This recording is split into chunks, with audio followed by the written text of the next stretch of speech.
Viewers उपर जाके देखने कि की होया है।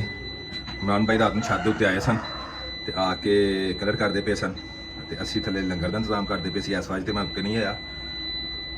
इन्वर्टर साडा जिहड़ा ओवरलोडिंग की ऑप्शन देन दिया की करदा पिया कि धुप्प नाल ज़्यादा तुसीं जिहड़ी ना वो बिजली इस्तेमाल करते पे। चलो उत्ते जाके देखने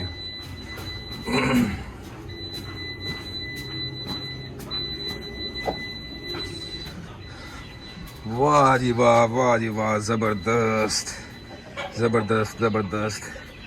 छत सारी जी है ज़बरदस्त हो गई है वाइट वाश।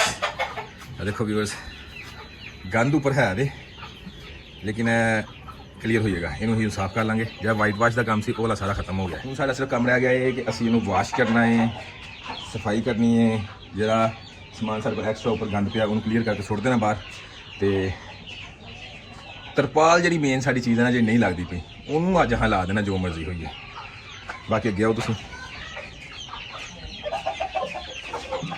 सारे ठीक ने अपनी अपनी जगह उपर। ये कितने बैठे जो? अच्छा तुम उत्थे बैठे। चलो ठीक। पानी पानी मुक्के ने सारे तकरीबन। इधर मुर्गी असीं पारे ते बिठाई सी ते बिल्कुल परफेक्ट पारे ते बैठी है। हुण अंडे जिन्ने भी सन सारे अपने नीचे लैके बैठी है। पहले एक दिन अंडे को नहीं सी एडजस्ट होंदे, हुण एडजस्ट हो गए। व्यूअर्स मुर्गियां नूं असीं सारिआं पानी डाल दिता है। सारियां पानी पीन लग पईआं ने ते हुण आयत नीचे आई है पानी डालना से कविया को। किन्हें पानी डालना है? कवे को पानी डालने के लिए आई है नीचे। इधर रखो इसको। असीं चलने नीचे। पसीना तो नज़र आने होना, गर्मी बहुत ज़्यादा छत है। तो हम असीं नीचे चलने पिछले टाइम उपर आवांगे ताकि आके तरपाल वगैरह बनिए तो क्लीयर छत में करिए। व्यूअर्स रात का टाइम है, हवा हल्की हल्की चलती भी बड़ी ज़बरदस्त। तो छत के उपर काम साडा बड़ा ही स्लो होने दिया। इमरान भाई जिहड़े ने अंदर कलर करते पे ने खुदे तुहानूं दिखाने आ जाओ।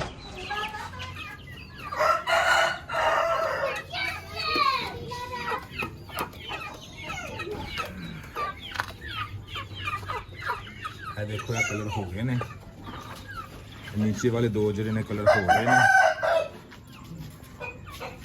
यह तीन कलर होने जाते हैं, ये भी हो जाते हैं। व्यूअर्स फाइनली तरपाल साड़ी आ गई है। यह तरपाल पई है थल्ले ते असीं उन्होंने सैट करन लगे हैं। गर्मी बहुत ज़्यादा अज भी लेकिन यह कि टाइम तकरीबन 6 बजे का हो गया है। यह देखो तरपाल माशाल्लाह लैन दी है। पेट्रोल ज़्यादा होने का रेट बहुत हो गया। यह अपना कासम भाई ने तरपाल फिट कर लगे हैं। असीं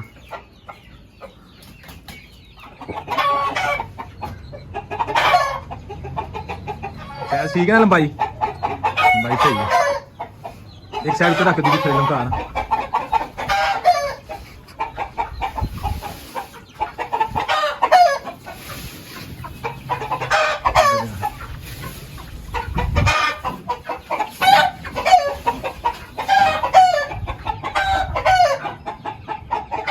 ਇਹਦੇ ਥੱਲੇ ਹੁੱਕ ਲੱਗੀ ਹੈ ਨਾ, ਉਹ ਉੱਥੇ ਲੱਗੀ ਇੱਧਰ ਵੇਖ।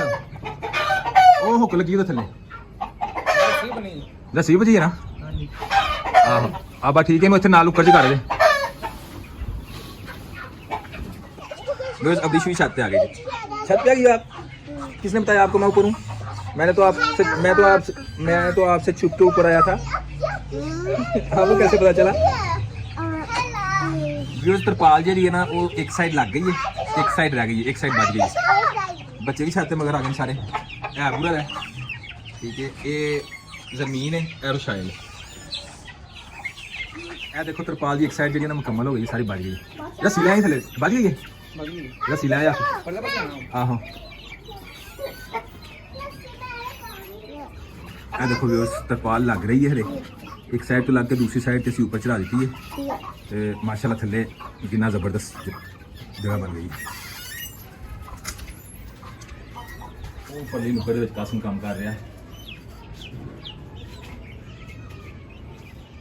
व्यूअर्स गर्मी बहुत ज़्यादा है। अब देखो मेरे कपड़ों का हाल, इन्नी गर्मी है।